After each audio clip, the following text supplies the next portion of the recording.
In the first tutorial, the first unit for world history, we have the rise of communist governments tutorial.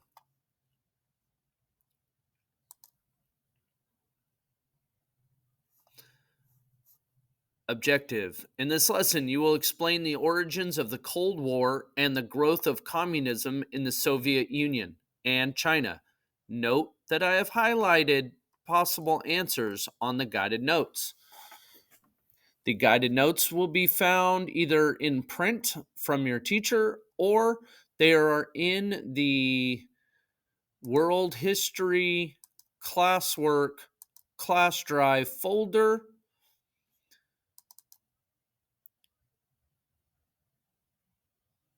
I am showing you quickly how to get there. So we are at the rise of communist governments. I generally open with what's called DocHub. This may be new to some of you. This is how I like to do it. This allows me an opportunity to complete the document in a much simplified way. So that's what I have done here. I have filled out the guided notes accordingly as best as I can from the lesson. I just copy and paste what I believe to be the correct answers. Some of them I have to make into a smaller font in order to complete the guided notes. And then I'm able to share the link to this if I were going to turn it in, or I can save it into my documents back into my DocHub. So I would save this into my own personal drive like that. Then you have the opportunity to send it as an email attachment or share the link, get shareable link. So you can either email it to me or more effectively get shareable link. When you get that shareable link, you copy it, and in the assignment, I haven't created the assignment yet, but in the assignment, you would post that as your response. That way you have it, I can see that you have it, and it's saved. But for those playing along with pencil and paper, perfectly fine option, easy option. We're going to go through the rise of communist governments and highlight the answers and go through the tutorial. But that's how I would access it. If you weren't at school for whatever reason, you missed the class for whatever reason, this is where you can find it easily and in one spot without going through all of your classes. Also, you can find it under the resource folder, guided notes. Click there. So, continuing on in your guided notes, the first thing you need to do is answer what is the objective. So, you do that by typing that in. You will also notice that on your guided notes for this section, for this lesson, it has a glossary. The easiest way to fill out the definitions or the terms from the glossary is to open your resource folder, open your glossary, and here are the terms. Now you can scroll through and try to find them, or you can do this neat little trick. Control F on your keyboard brings up a search bar. Once again, that's Control and F at the same time on your keyboard brings up a search bar. The first term is Iron Curtain. Iron and it pops up, Iron Curtain. Simply copy it and paste it into your guided notes. Okay? So that is how I fill out the glossary terms. I simply look for it and paste it in. You can handwrite it in, easy enough. So I am going to skip over the glossary section of the guided notes because that is real easy for you to copy and paste or copy and write down the terms.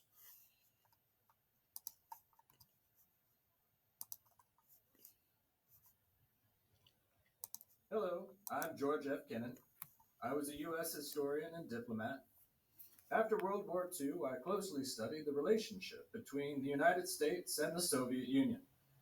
I'm probably best known for promoting the strategy of containment after World War II. This strategy became the U.S. policy toward the Soviet Union, and its goal was to contain the spread of communism. Even though the Allies, which included the United States and the Soviet Union, were successful in defeating Germany and Japan in World War II, they were not in agreement on how to reorganize the post war world. After the war, the United States and the Soviet Union became enemies and entered into an arms race to prove their superiority over each other. Both nations were aware that they could no longer afford to engage in another full fledged war, considering the costs involved and the degree of losses suffered.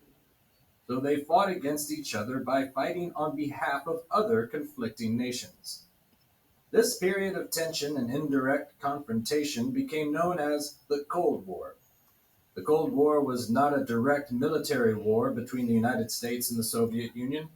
Rather, the two nations invested their resources in the production of nuclear weapons that had the potential to wipe out the world.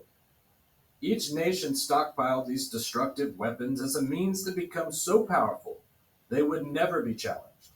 At least that was the hope.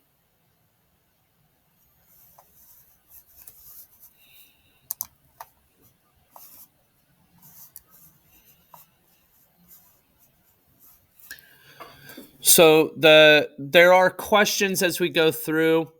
Often answer as best as you can.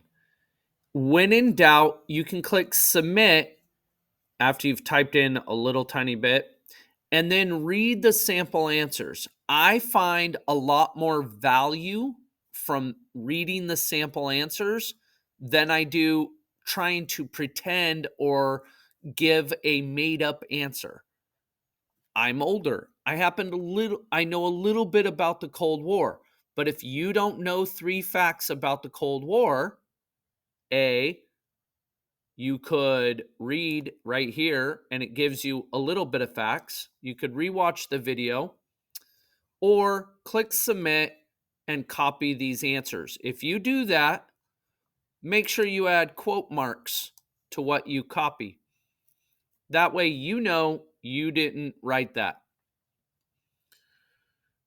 These are not necessarily graded, but they're good to know.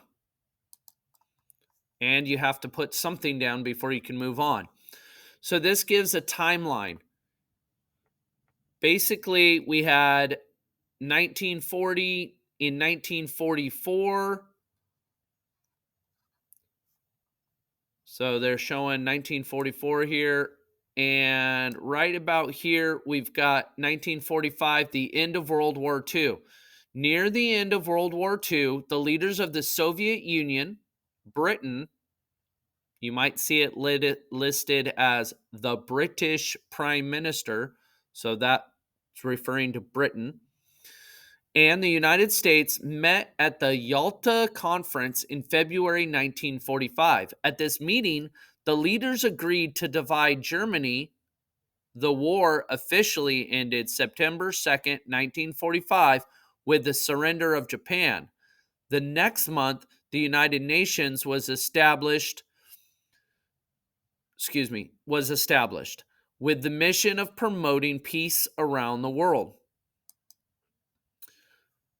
The Truman Doctrine. U.S. President Harry Truman announced the Truman Doctrine in 1947. With this new foreign policy, the United States offered to aid any democratic nation threatened by communist takeover. The spread of communist governments. In 1949, the Soviet Union detonated its first nuclear weapon to establish its power in the Cold War. In the same year, another communist nation, the People's Republic of China, was founded with Mao Zedong as its leader.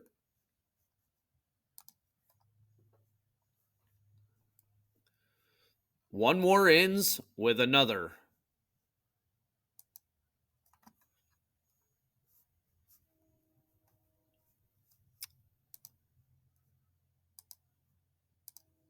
One war ends with another.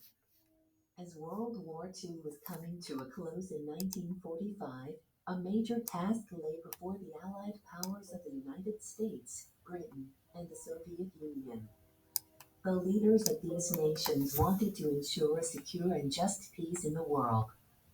But the differences between the ultimate goals of the United States and the Soviet Union were too great. Let's examine the challenges that these differences presented. The Yalta Conference. By February 1945, it was clear that the Allied powers would be victorious in World War II. The big three Allied leaders, U.S. President Franklin Roosevelt, British Prime Minister Winston Churchill, and Soviet Premier Joseph Stalin, gathered in the Soviet Union. They met in a town called Yalta to discuss plans for shaping the post-war world. A Soviet World War II air gun and rifle.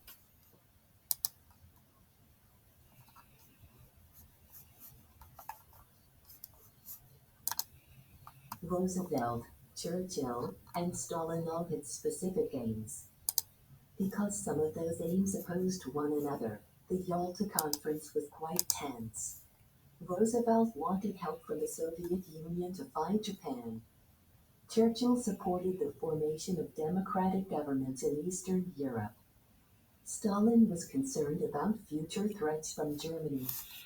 To keep Germany in check, he wanted to maintain a Soviet presence there and in other Eastern European countries. Some of these answers go in these tables, and it makes it a little confusing on how to transfer that over to the guided notes. So, for example, under country, United States, who is the leader? That was Roosevelt. Under country, Britain, it doesn't say Britain, but it says the British Prime Minister. So I know that British is Britain. And then under Soviet Union, it says Joseph Stalin. So this might not be highlighted as best as possible, but that's because these words are coming out of paragraphs and going into a table or a chart. So bear with me on that and do the best that you can. The big three ultimately reached a compromise. Here are some of their key agreements. A peacemaking organization would be formed after the war. This organization became the United Nations. Germany would be divided into four. For some reason, a peacemaking organization, this peacemaking wasn't highlighted. I tried to highlight it, it wouldn't let me fix it. I'm going to move on, but know that that is part of the big three, the creation of a fill in the blank peacemaking organization. There it is. Let's continue. Germany would be divided into four zones. The United States, Britain, the Soviet Union, and France would occupy these zones. The countries of Eastern Europe would be allowed to hold free and fair elections. The Soviet Union would fight against Japan after the surrender of Germany. The Soviets would be free to establish control over some territories in East Asia.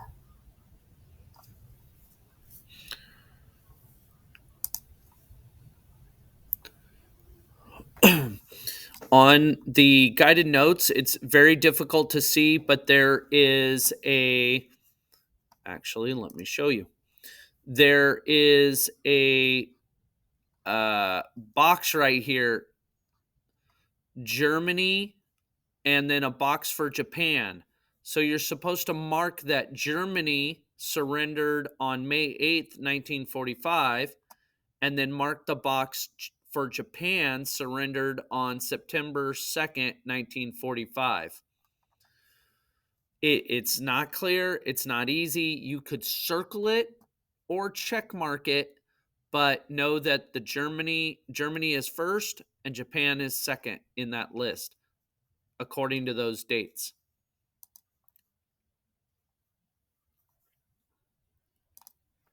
World War II ended in Europe on May 8, 1945, with the surrender of Germany.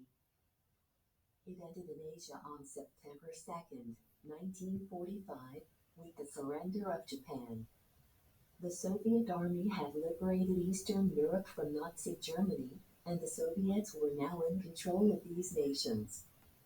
An unofficial boundary formed between the territory the Soviet Union occupied and the Western European territory that the United States and its post-war allies occupied. Winston Churchill called this boundary the Iron Curtain. The Iron Curtain would remain until the end of the Cold War.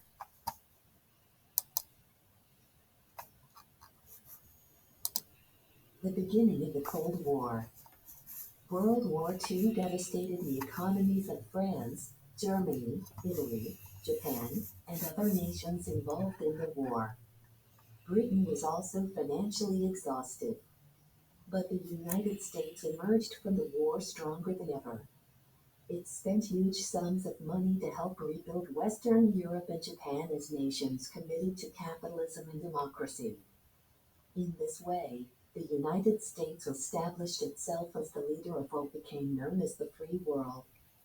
At the same time, the powerful communist government of the Soviet Union was establishing its dominance in Eastern Europe. Many feared that the Soviet Union would try to spark communist revolutions throughout the rest of Europe. With opposing goals, the United States and the Soviet Union entered into a tense rivalry. This post-war rivalry marked the start of the Cold War. Boxing gloves decorated with the colors of the Soviet and U.S. flags.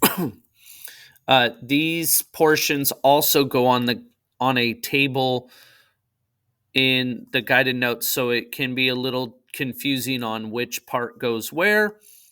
But as long as you have them under the right column, you should be okay.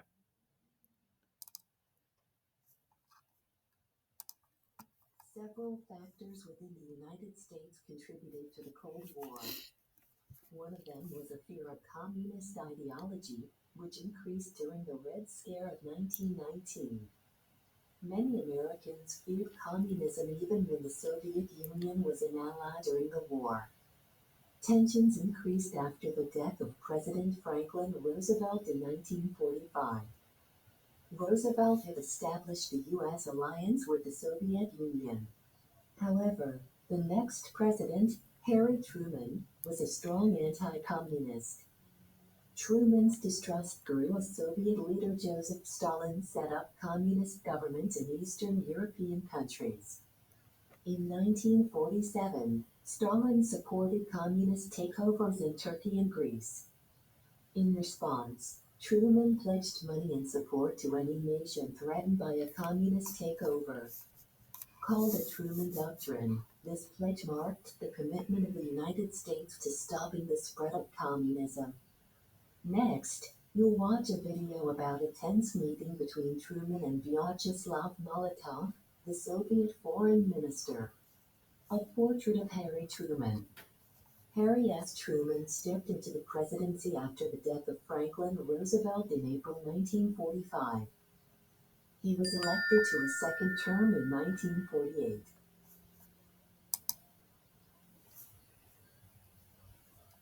It's time, America. It's time for the American news. All news that's all American. Today, April 23rd, 1945, our new president, Harry Truman, had a brief meeting with Soviet Foreign Minister Vyacheslav Molotov in the Oval Office of the White House. And Americans everywhere are eager to hear news of the exchange. The purpose of the foreign minister's visit was to discuss what form of government Poland would have following its liberation from Nazi Germany. The liberation of Poland and the rest of Europe from German occupation has been a major goal of the Allies, including the Soviet Union. But the real question is how much independence the freed nations of Europe will enjoy after they slip the yoke of Nazi oppression. The President's opinion is that the people of these nations should enjoy the freedoms of democracy. But he believes the Soviets have another agenda, which is to maintain a tight grip on these nations and promote the spread of communism in Europe.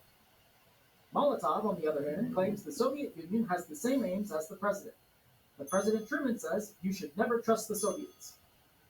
The President's advisors report that as soon as Molotov sat down, the President lashed out at him with a blistering tirade and gave him a piece of his mind.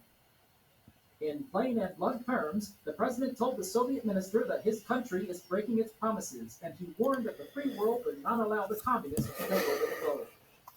Molotov angrily stated that he had never been talked to in such a manner, to which the President replied that if Molotov kept his promises, he wouldn't need to be talked to in such a fashion. The Soviet minister left the meeting in a huff, but President Truman seemed quite pleased with himself. The President exclaimed that he gave the minister a 1-2 punch to the jaw. Well, how do you like that, America? Your president has shown his willingness to go to the mat with the Soviets. And our countrymen everywhere are shouting, I'm just wild about Harry. All right.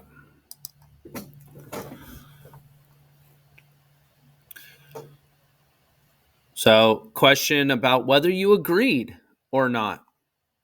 And so you state your answer. Again, here is a stated answer, and we can read that and go forward.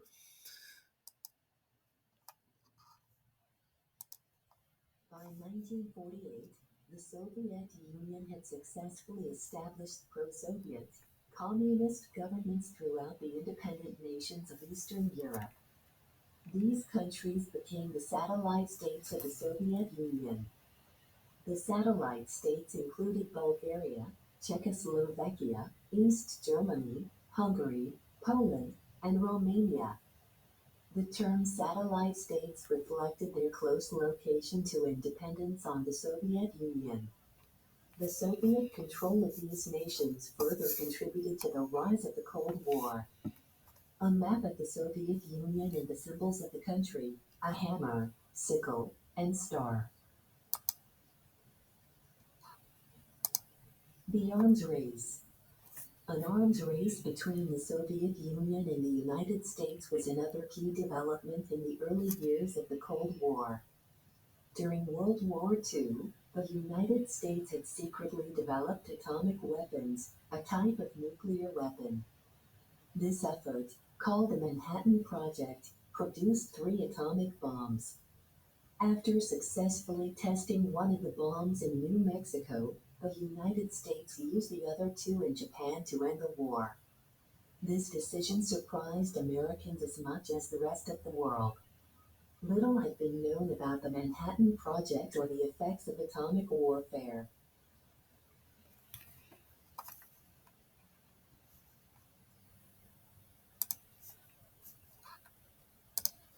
Stalin, however, had used spies to learn about the Manhattan Project. So, the Soviets were well informed about the weapons. Stalin wanted to develop atomic and other nuclear weapons to defend the Soviet Union in case the United States turned against it in the future. As a result, the Soviet Union and the United States entered into an arms race. Each country wanted to develop the largest stockpile of nuclear weapons. This arms race and the threat of nuclear destruction were defining features of the Cold War. The war was called Cold because it did not involve a direct military conflict between the two nations, which would have led to total nuclear devastation. Instead, the aggression was ideological, economic, and diplomatic. The Cold War lasted from the end of World War II until the dismantling of the Soviet Union in 1991.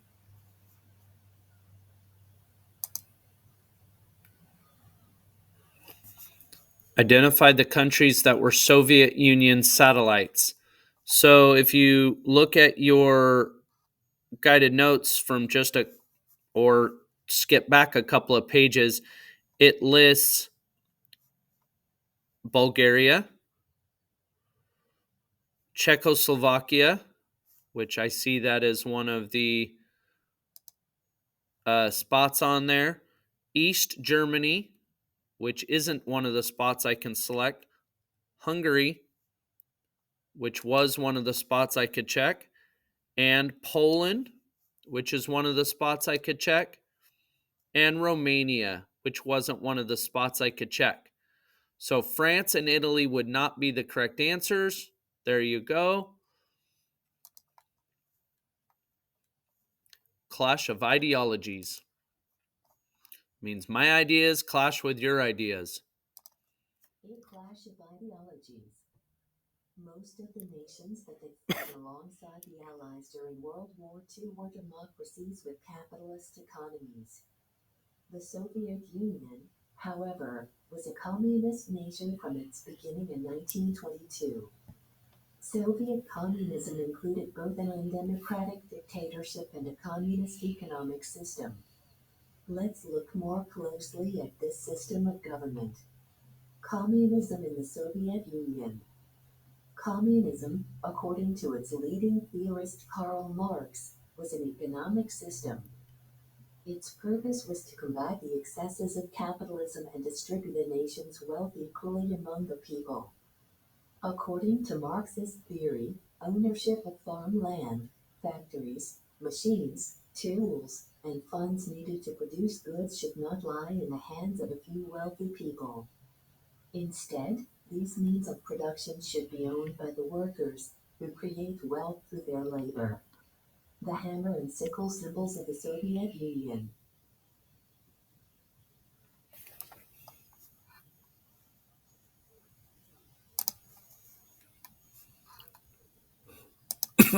The communist system that the Soviet Union created was different from Marxist theory. Beginning in the 1930s, the Soviet Union had invested heavily in its military and industry. Yet rather than give the workers control of the nation's businesses and farmlands, the government took that control for itself. The Soviet government also decided which goods and services would be produced and supplied to the market. An economic system in which the government controls the market and production has been described as a command economy. Under this system, the working class was no better off than it had been before. So some of these answers on the last two slides also are in a table. And so you are supposed to separate out the difference between the Marxist theory and the communism in Soviet Union. Both are communism, but one was considered one way and one was considered the other. So that's what you're doing here. Also note in this image how these people, presumably the workers, are literally holding up the tools of the country. And the sun is shining and they've got the flag, and these people are wearing work clothes, their sleeves are rolled up, they're ready to work. That'll come up in another question. A totalitarian state. The Soviet government also established a totalitarian state, a nation in which the government controls all aspects of people's lives. People living in the communist Soviet Union had no freedom. The government controlled their social and cultural life. There was no freedom of the press either. People read, saw, and heard only what the government desired. The Soviet people had no say in the government because there was no election system. Officials gained their power through power struggles within the government, which were carried out in secret. The expectation of a nation controlled by the workers remained unfulfilled. Some Soviets tried to speak out against the government, but the government severely punished anyone who opposed it. Soviet leaders also harbored deep suspicions of the United States and its allies in the West. The Soviet Union believed these nations wanted to destroy it. So this question asks, based on this art, which is called socialist realism, it took its name from socialism, a political and economic system that shares key similarities with communism. Socialist realism honored socialist and communist values and became popular in the Soviet Union and other communist countries. It wants you to examine the following poster, which is similar in style to socialist realism, and answer the questions that follow. So, who is being idealized or honored in this poster? How do you know? Well, because the light is shining on this individual and they look strong and powerful and upright, it's honoring this person. How do we know who this person is? Well, the sleeves rolled up. They're holding the flag of their country. This banner is waving over them. So I copied the answer from here. The man in the poster seems to be a worker because he looks strong. He's also carrying a flag that features several tools that workers use. Therefore, the working class is being honored in this poster. This is not always easy task for me because I see things differently. So again, sometimes it's easier for me to look at the sample answer. Notice I did put the quote marks. I did quote this as I copied it. Examine the poster once more. What tools show up? The wrench and the hammer. Wrench and a hammer. Very similar to the sigh and the hammer, or the sickle. And then self-evaluation. Evaluate yourself.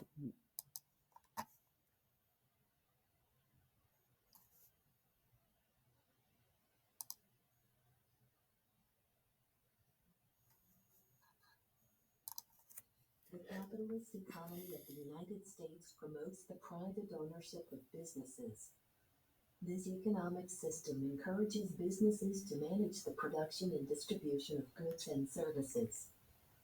As a result, businesses are able to meet the needs of the consumers. Governments such as U.S. ally Great Britain embrace the political ideals of social democracy. Under this system, the government takes a larger role in programs that reduce inequalities and support the general welfare of the people. For example, the government may provide health care, child care, education, and retirement benefits. As the Cold War progressed, the United States encouraged nations to adopt the ideals of democracy and capitalism. At the same time, it opposed efforts to spread Soviet-style command economies and totalitarian governments. U.S.-Soviet relations after World War II.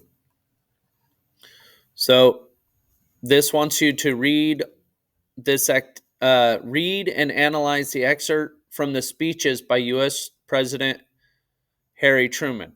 So read this excerpt from President Harry Truman's 1946 State of the Union speech. Long before our enemies surrendered, the foundations had been laid on which to continue this unity in the peace to come. The Atlantic meeting of 1941 and the conferences of Casablanca, Quebec, Moscow, Cairo, Tehran, and Dumbarton Oaks each added a stone to the structure. Early in 1945, at Yalta, the three major powers broadened and solidified a space of understanding. Their fundamental decisions were reached concerning the occupation and control of Germany. There also a formula was arrived at for the interim government of the areas in Europe which were rapidly being wrested from Nazi control. This formula was based on the policy of the United States that people be permitted to choose their own form of government by their own freely expressed choice without interference from any foreign source. At Potsdam, in July 1945, Marshal Stalin, Prime Ministers Churchill and Attlee, and I met to exchange views primarily with respect to Germany. As a result, agreements were reached which outlined broadly the policy to be executed by the Allied Control Council. At Potsdam, there was also established a Council of Foreign Ministers which convened for the first time in London in September. The Council is about to resume its primary assignment of drawing up treaties of peace with Italy, Romania, Bulgaria, Hungary, and Finland. In addition to these meetings, and in accordance with the Agreement of Yalta, the foreign ministers of Great Britain, the Soviet Union, and the United States conferred together in San Francisco last spring, in Potsdam in July, in London in September, and in Moscow in December. These meetings have been useful in promoting understanding and agreement among the three governments. Based on this excerpt, how would you describe the relationship between the United States and the Soviet Union at this time? Write your response in 50-75 words. Characters used. 304 15,000. Submitted. Part B. Read this excerpt from President Truman's State of the Union address in 1951. All free nations are exposed and all are in peril. Their only security lies in banding together. No one nation can find protection in a selfish search for a safe haven from the storm.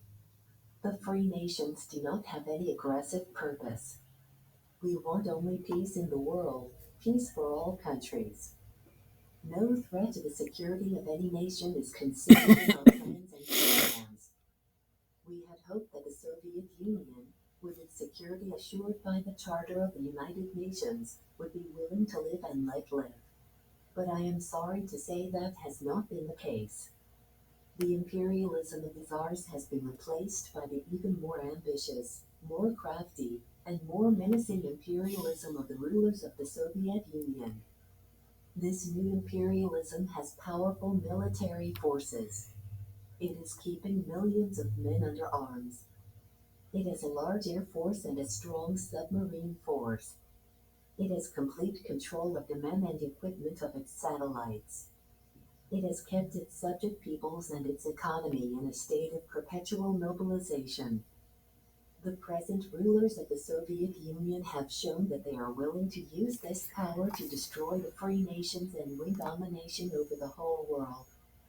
The Soviet imperialists have two ways of going about their destructive work. They use the method of subversion and internal revolution, and they use the method of external aggression. In preparation for either of these methods of attack, they stir up class strife and disorder. They encourage sabotage. They put out poisonous propaganda. They deliberately try to prevent economic improvement. Based on the excerpt you read in Part A and the one you just read, how did Truman's attitude toward the Soviet Union change between 1946 and 1951? Support your answer with at least one quotation from each excerpt. Characters used. 1397 15,000. Submitted. The People's Republic of China. The People's Republic of China. Like the Soviet Union, China was a large country that adopted a totalitarian form of communism. Both countries had once been ruled by powerful families. Before it became the Soviet Union, Russia was ruled by a Tsar. Similarly, China had been ruled by several imperial dynasties for centuries. The last dynasty in China was the Qing dynasty, which ruled for almost 300 years. It declined during the 19th century when Empress Dowager Cixi served as the imperial ruler. After her death in 1908, the Qing dynasty began to disintegrate. In 1911, the Chinese revolted against the last Chinese dynasty. The revolutionaries established a new democratic government called the Republic of China. A prominent revolutionary leader, Dr. Sun Yat-sen, was elected the provisional president of this new state. Sun wanted to politically modernize and westernize China by giving people the right to democratically elect their leaders.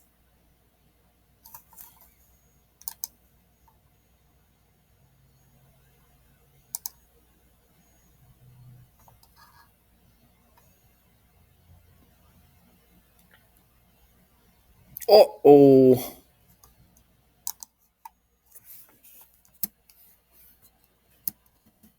I was hoping the little dinosaur would go. Wait, sometimes the internet drops, so I'm got a little pause right here. Sun found it challenging to unite China under his leadership. After the fall of the Qing dynasty, warlords took control in many regions.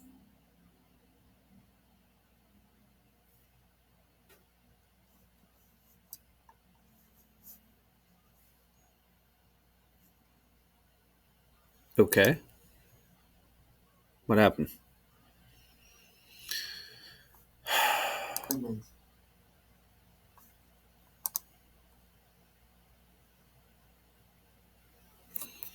I don't know if it's the internet or the system, but it's lagging. And so now, instead of it reading it out loud, it's choosing not to. They ignored the provisional government. Seeing the need for a strong political party to unite China, Sun formed the Nationalist Party, also known as the Kuomintang.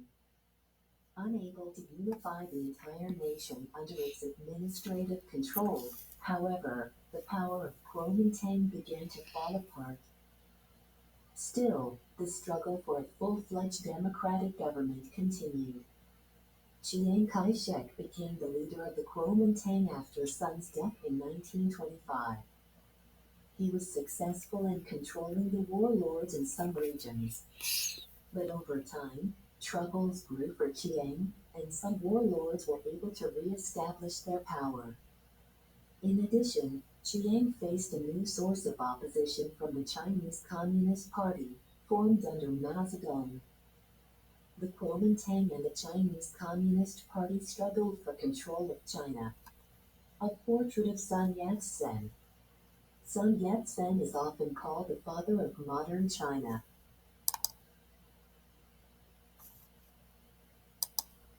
In 1931, the Japanese invasion of Manchuria persuaded the Chinese Communist Party and the warlords to unite with the Kuomintang to defeat the Japanese. During World War II, the Chinese Communist Party emerged more powerful and established a favorable image among the people of China.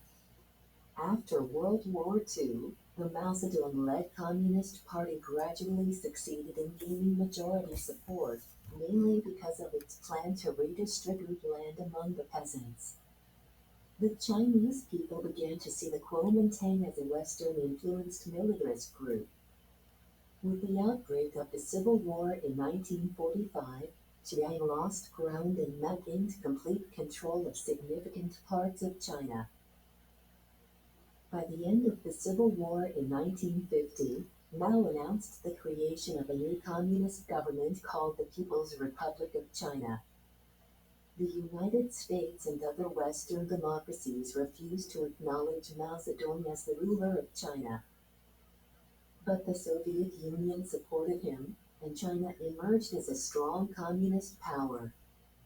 The Cold War between the United States and the Soviet Union had now spread to Asia. A portrait of Mao. Oops. So question, write your short summary of the conflict between the Nationalist Party, the Kuomintang, and the Communist Party from the early 1900s to 1950. Your answer should be around 200 words in length. If you don't know how to figure out how many words in length your response are, in Google Docs, there is a word counter.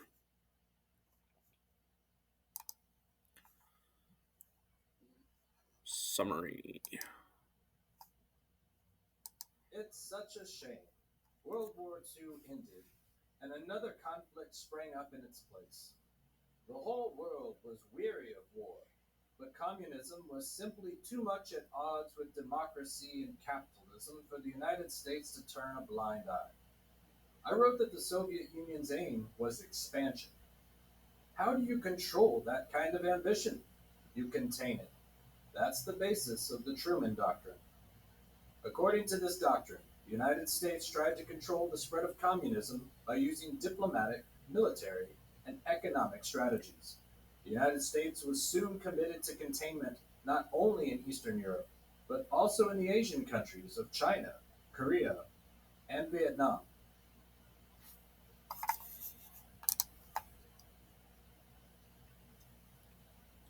Congratulations, you've completed the the tutorial, The Rise of Communist Governments. Remember to complete your guided notes. They are available to do digitally or on paper. And you'll just need to go through the tutorial, either slide by slide on your own or watch this video. And then be sure to use your notes on the mastery test. All mastery tests need to be completed with an 80% or better before you move on. If you do not pass with an 80% or better, go back and look at the tutorial, get it to unlock, show me your notes so I can unlock your test. The purpose of this is so that way you stay not only caught up, but so that way you stay having a strong passing grade so you can improve your GPA as we go along. If you have any questions, please let me know, and have a nice day. Thank you for watching.